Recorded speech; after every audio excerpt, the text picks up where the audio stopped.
Wings India 2026లో ఎక్కడైతే start చేయబోతున్నారు అంటే హైదరాబాద్ అండి. హైదరాబాద్లో అయితే వింగ్స్ ఇండియాని 2026లో స్టార్ట్ చేయబోతున్నారు. మీరైతే ఈ వీడియోని స్కిప్ చేయకుండా లాస్ట్ వరకు చూడండి. మీకు ఇంపార్టెంట్ కరెంట్ అఫైర్స్ మాత్రం ఖచ్చితంగా మీకైతే దొరుకుతాయండి.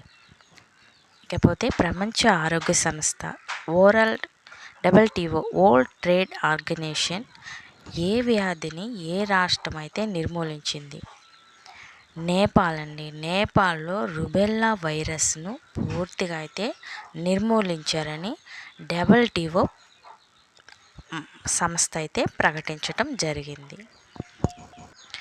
WTO అనేది ప్రపంచ దేశాలన్నిటికి సంబంధించి కూడా ఒక ఆరోగ్య సంస్థ అండి. ఇది వెల్లడి చేసిందంటే ఇది చాలా ఇంపార్టెంట్ న్యూస్ అనే చెప్పుకోవాలి.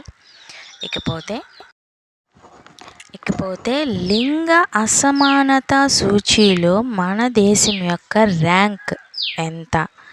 ఈ సూచీలు అయితే ఖచ్చితంగా అడుగుతారండి. మన దేశం యొక్క ర్యాంక్ కానీ దానికి సంబంధించి అక్షరాస్యత రేటు కానీ ఇవి కూడా ఖచ్చితంగా అడుగుతారు. 102. ఇజ్రాయేల్ దేశం రక్షణ వ్యవస్థలో ముఖ్యమైన క్షిపణి వ్యవస్థ ఏది? ఓకే అండి, ఇజ్రాయేల్ దేశం అయితే అన్నిట్లో కూడా ముందుంది. ఇకపోతే అందులో ముఖ్యమైన క్షిపణి కూడా ఏంది అంటే ఖచ్చితంగా అడగడానికి ఛాన్స్ అయితే ఉంది. Iron dome. మీరు మరింత సమాచారం తెలుసుకునేదానికి నా ఛానల్ని అయితే సబ్స్క్రైబ్ చేయండి అండ్ షేర్ చేయండి. మీకు ఖచ్చితంగా మాత్రం ఇంపార్టెంట్ న్యూస్ అయితే ఖచ్చితంగా దొరుకుతుందండి. ఓకే, ఇకపోతే నెక్స్ట్ చూద్దాం. భారతదేశ పారిశ్రామిక ఉత్పత్తి సూచికలో 2025కి ఎంత వృద్ధి రేటు నమోదు అయింది? పారిశ్రామిక ఉత్పత్తికి సంబంధించి ఎంత వృద్ధి రేటు అంటే 2.7% అయితే నమోదైందండి. ఇకపోతే చిన్న చిన్న నేరాలకు జైలు శిక్ష నేరాలకు ఉపశమనం కలిగించడానికి కేంద్ర ప్రభుత్వం లోక్సభలో ఏ బిల్లు ప్రవేశపెట్టింది? లోక్సభలో అయితే జన్ విశ్వాస్ బిల్ 2.0 బిల్ అయితే ప్రవేశపెట్టింది.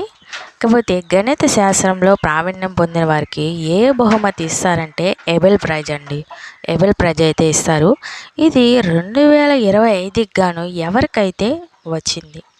మసాకి కాశీవారా అండి. ఇదైతే చాలా చాలా ఇంపార్టెంట్. మసాకి కాశీవారా అనే అతనికి గణిత శాస్త్రంలో ఎబెల్ ప్రైజ్ అయితే ఇచ్చారు. 2024కి గాను అతి పెద్ద బొగ్గు ఉత్పత్తిగా ఏ దేశం అయితే నిలిచింది?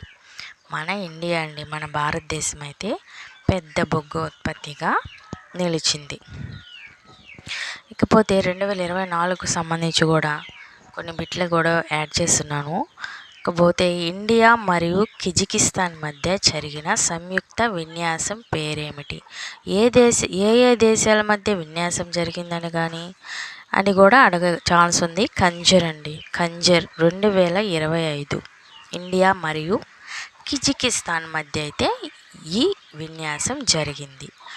ఇకపోతే మన మోడీ గారు 18 రకాల చేతి వృత్తుల వారికి 3 లక్షల వరకు కూడా లోన్ ఇస్తున్నట్టు మన మోడీ గారు ప్రవేశపెట్టారు. ఆ పథకం పేరు PM విశ్వకర్మ యోజన పథకం అండి. ఇది 18 రకాల వారి చేతి వృత్తుల వారికి అయితే 3 లక్షల వరకు కూడా లోన్ ఇచ్చే అవకాశం ఉంది. PM విశ్వకర్మ యోజన పథకం. దీని గురించి అయితే నేను మీకు పూర్తి కంప్లీట్ వీడియో కూడా అసలు 18 రకాల చేతి వృత్తులను కూడా నేను మీకు పూర్తి వీడియో అయితే నేను ఖచ్చితంగా చేస్తానండి. ఇకపోతే ఏడాదికి 3 సిలిండర్లు ఉచితంగా ప్రతి కుటుంబానికి ఇస్తున్న పథకం అయితే ఏమిటి? మన కూటమి ప్రభుత్వం ఇటీవల 3 సిలిండర్లు అయితే ఇస్తుంది. ఆ పథకం పేరైతే దీపం అండి. దీపం పథకం ఏడాదికి ప్రతి కుటుంబానికి కూడా 3 సిలిండర్లు ఇస్తుంది.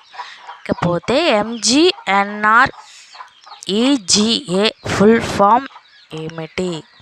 Mahatma Gandhi national rural employment guarantee act.